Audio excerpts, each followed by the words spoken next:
Hello everyone, welcome back to Tension News channel where we will provide the latest news information that is hotly discussed.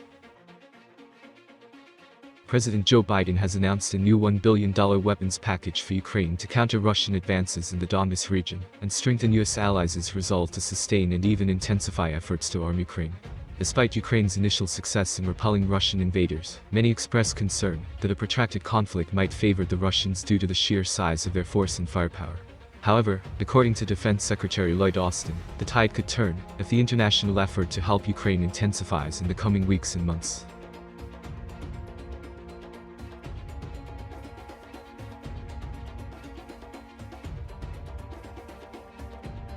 Since Russia's invasion on the 24th of February, more than 45 allies and partners from around the world have rushed security assistance of their own to help Ukraine defend itself, Austin said at a meeting of the Ukraine Defense Contact Group in Brussels, Belgium.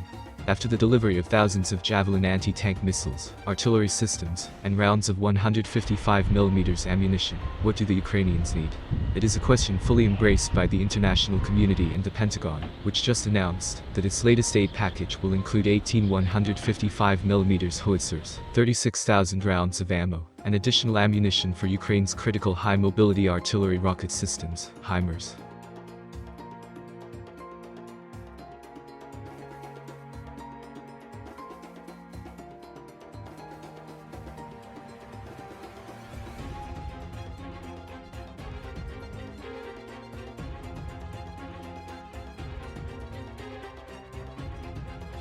While there are some small arms and other equipment included in the weapons package, the most critical items are likely to be the long-range rockets.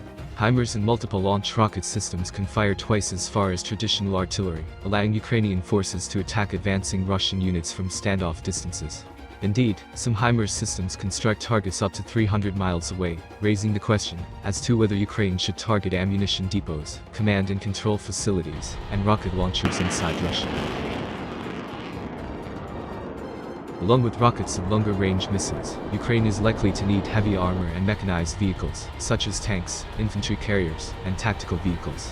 To help Ukraine defend itself, the United States has provided it with howitzers, javelins, and huge amounts of ammunition, UAVs, Mi-17 helicopters, counter-artillery radars, tactical vehicles, and electronic jamming equipment, Austin said at NATO headquarters.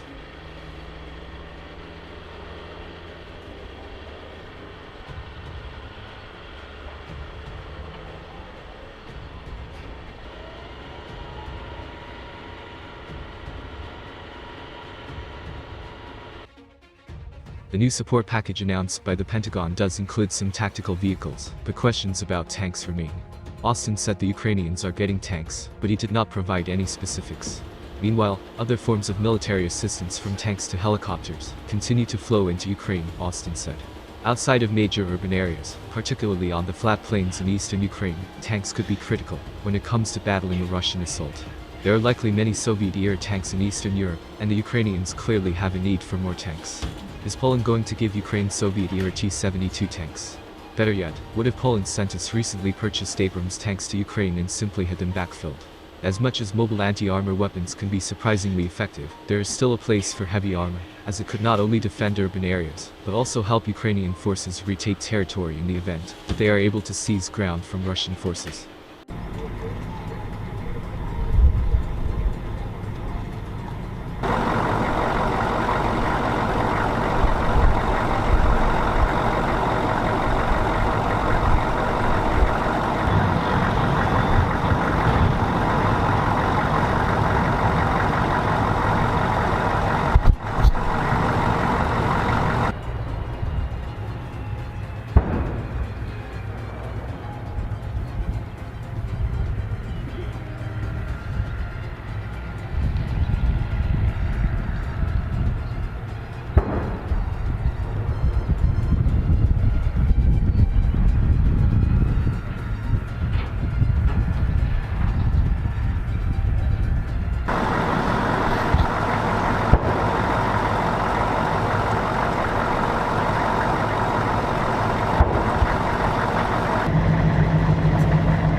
from 7 with the ejector push.